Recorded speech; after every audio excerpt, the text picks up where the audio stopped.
welcome to the Bearded Horror Review. My name is Dan, aka the Boogey Man, and on this show I'll watch a horror movie, either a classic or a new release, talk about some good points and some bad points if there are any of either, give a film a rating out of 10 if I remember to do it, and let you know in my opinion if I think it's worth a watch or not, if that counts for anything. And this week we're going to be talking about a new release. I'm taking a little break from my Strangers reviews, but that new one is going to be coming soon. And I thought I'd talk about another new release that came out on Netflix just recently. It's a French film called Under Paris. Spoilers, it's a shark.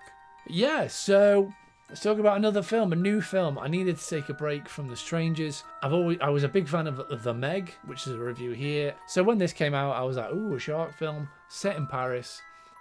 Awesome. Yeah, it's a French film, so those of you who don't like subtitles, you might not enjoy this right off the bat, but you should watch films with subtitles. You shouldn't only watch English speaking films, because there's so many amazing horror films out there that we will talk about. Before we get into it, guys, if you could leave a like on this video and subscribe, that would be awesome. Really appreciate it. So, Under Paris. We're going to talk about Under Paris. Like I said, it's going to be a spoilers review, so spoilers if you haven't watched it. It's on Netflix. But yeah, spoilers going ahead. You've been warned. You had a warning. You could have stopped it from happening. And that's kind of relevant to this. We'll talk about it. So, the very basic plot of the film is a big old shark gets in the River Seine, or Seine, or Seine, I don't know how to say it, and starts chewing people up. Of course, it can't just be a normal shark. It is a mutated shark. But yeah, very basic plot. It very much felt like an amalgamation of The Meg and Jaws, and inspired by real life events that happened here in good old Blighty, and where a couple of whales over the years have swum up the River Thames. So when I was watching this and the events were unfolding the way they did, it made me immediately go, oh, bloody hell, movie logic, for God's sake.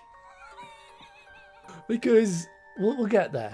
But we have our main characters, and I can't remember any of the main characters' names, unfortunately. I think one of them was called Aldi. I don't know. The film essentially is a research scientist was researching sharks at some point with her team, and her team all died when they were trying to examine this one particular shark that seemed to have mutated and grown to a very large size. Cut to 3 years later, she's approached by some environmentalists who say they have found her shark by being able to hack the interweb, and the shark is in Paris. It's made itself across the world and ended up in the River Seine, or Seine. I don't know. I'm going to say Seine from now on because that's how I'm going to say it. And they need to track it down. Simple enough premise, right? This film is ridiculous. And it's not ridiculous like The Meg, where it's very tongue-in-cheek and they know that it's ridiculous. It's ridiculous in the way of they're trying to do a French Jaws, clearly, because they take beats from Jaws, like straight out of Jaws, and they are so serious with their premise. I feel like this film is trying to create a message about nature and environmentalism, but it's so ham-fisted and it's so unrealistic of how it's kind of portrayed. But yeah, we'll get into it. But basically, our main character, she has developed something to evolve sharks, and they're very determined to say that sharks are very important to the environment. For some reason, I don't know. They might be. I'm not a marine biologist, so I don't really know that much about sharks, other than they're fucking cool.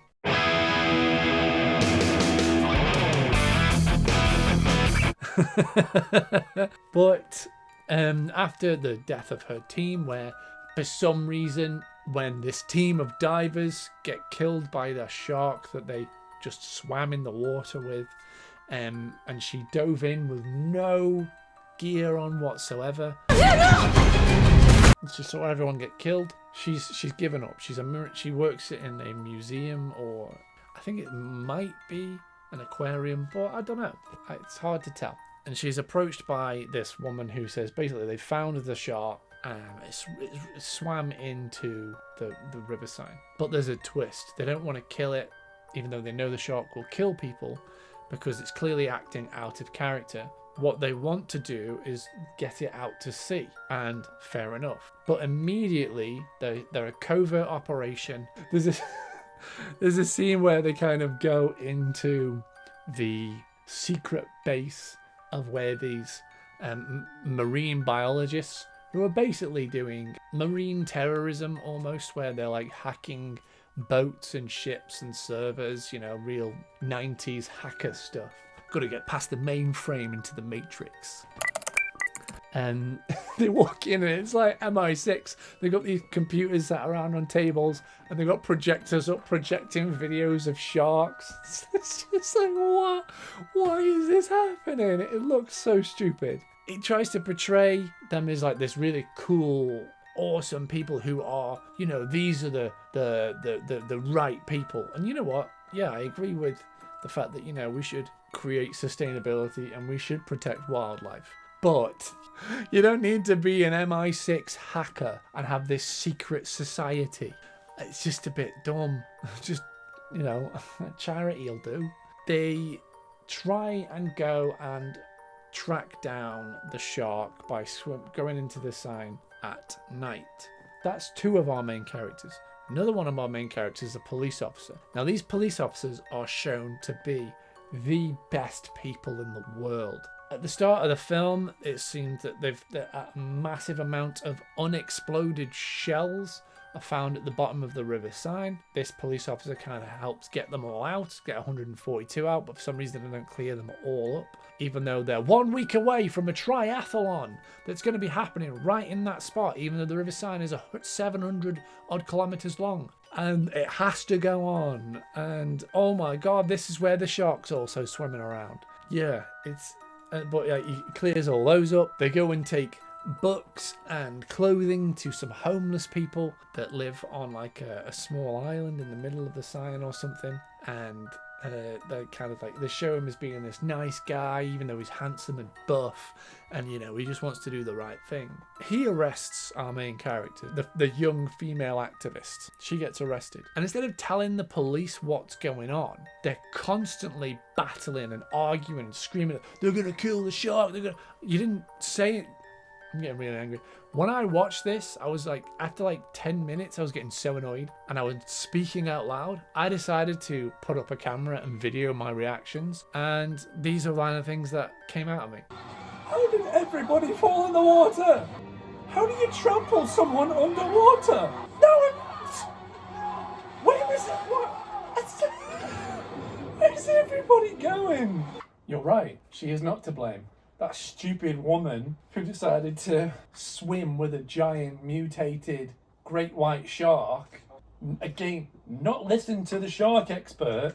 So yeah, it was so stupid to watch. And it did the classic thing of they ask the scientist, the expert, what's going on, and then they immediately don't believe them and start mocking them. Again, not listen to the shark expert. To the fact that, you know, they want to arrest them. Even though that makes no sense, why would they lie? They take it to the Prime Minister, who immediately acts like the mayor from Jaws, you know, saying basically that, oh, we're 1 week away from the triathlon. We can't cancel the triathlon. You do what you need to keep the river open and get rid of the shark. Don't tell everyone there's a shark. This is stupid. The reason why I know this is stupid is, one, because it could have taken a while to get the shark out, and it's a danger. People, even though the River Seine is toxic as hell and it's full of literal feces, people will swim in it. Two, in London, like I said, some whales swam up the Thames. Willie the Whale was one of them, and everybody knew about it. Everybody in the country wanted to get on board to save that whale and get it back out to sea. And it's happened a couple of times over the years. I think it happened 2012, 2018, 2020, 2022. People get on board and they want to save the animal and get it out to sea. The activists just assume that everyone wants to murder the shark. It's never specifically said by the main scientist up until this point what she wants to do with it. She doesn't say, oh yeah, we can get it out to sea. They don't ask her what they can do and how they can capture it and get it out of there. And it's just all over the shop. People constantly making stupid decisions, antagonizing each other, being really just aggressively rude to each other for no reason. Like this blue-haired activist, she is a blue-haired activist. She's a stereotype of, you know, an angry Gen Zer, unfortunately. She is so angry to everyone who doesn't immediately agree with her decisions. And her decisions, spoiler alert, get her eaten in half by a shark. It's such a ridiculous... I'm not going to spoil everything, but I am saying I'm going to spoil some stuff, obviously. But if you want to watch it, go watch it. But some of the stuff that happens, there's even a bit where a bunch of people get killed because they panic and they're out of water and they end up panicking and getting themselves pushed into water. There's actually people like pushing people into water, even though there's room for everyone. And it's just a massacre because they are pushing and running, and there's no danger for them because they're not in water. But they put other people in danger because panic. It makes no sense. And like, there's a bit where, this is what I mean about, it's about environmentalism, because it opens up with all this rubbish floating in the sea. They like find a whale that's trapped in it, and they talk about how the whale was trapped in this rubbish that's floating, and which is awful, and it's real, but they keep saying stuff like this throughout the moment. They say, I can tell what you're trying to say. You're trying to say, oh, pollution's so awful. However, France are trying to clear up the sign at the minute because it's so polluted, but they want to get the Olympics, and it's so polluted still, even if they've tried to clean it, you can't go in it. Although you will get sick if you go in it. And I feel like this film is trying to be almost propaganda to say, like, we're cleaning it up, and the only reason we can't clean it is because of sharks and government. Oh, we're the people of France are activists and we want to save nature. Take that how you will. But there's a scene in it where the blue-haired girl films this video to talk about how they're going to save the shark because it's being suppressed by the media. Honestly, I don't know why. And she posts this on Instagram, and there's this montage of people watching her plea to save the shark and save nature and save all the sharks, otherwise the planet will die. And people are like crying, watching it. That's what I mean by it's so ham-fisted. Look, you got ham fists. Look at these hams on her fists. And you're just like, come on, dude, come on. Like, you're trying so hard. And then she gets murdered because she's an idiot. She does a really idiotic thing. The whole film is like that. They keep coming up with these stupid plans. And it just it's so dumb. I've said about films in the past, when I was talking about The Strangers and when I was talking about The Meg, if it's tongue-in-cheek and you don't take yourself too seriously, it can be a bit fantastical, it can be a bit silly. But this is a very straight, no puns, no laughs, straight film. It's a straight action horror, and it makes it so stupid. It's so cartoonish, the way that the people are acting. And it ends in a most ridiculous way with defying the laws of physics. And yeah, I honestly watched this and I got so frustrated watching it. For example, they were there because they did their job. You muppet face. One thing I will say is it looks like a TV show. So the way it's been filmed, the quality of the filming process, it looks like a TV show. So for example, like it looks like Money Heist. Now I'm not saying that's terrible looking, but that kind of quality, the way that the people are shot, the way that the cinematography is, the effects, the colouring, it looks like a high-end foreign TV show. It does not work well for it in its favour. It's very blatant CGI. It's just not very good, and it very much feels like propaganda. So yeah, I'm gonna give it a 3 out of 10. I've watched it. They should have put this under the sea. But yeah, that's Under Paris. If you've seen it, let me know what you thought about it. If there's any other films that you want to see, let me know down below. And yeah, thank you very much for watching, guys. Like I said, if you can leave a like and subscribe, that would be so awesome. And if you want to support the channel even further, I do have a Patreon, which is going to have new content going up soon. It is currently have a few videos on there for free if you want to check out the kind of content that's going to be on there. And from then on, it's only £1 a month. So everyone who supports me already, thank you very much. I really appreciate it. Until the next time, guys, happy watching.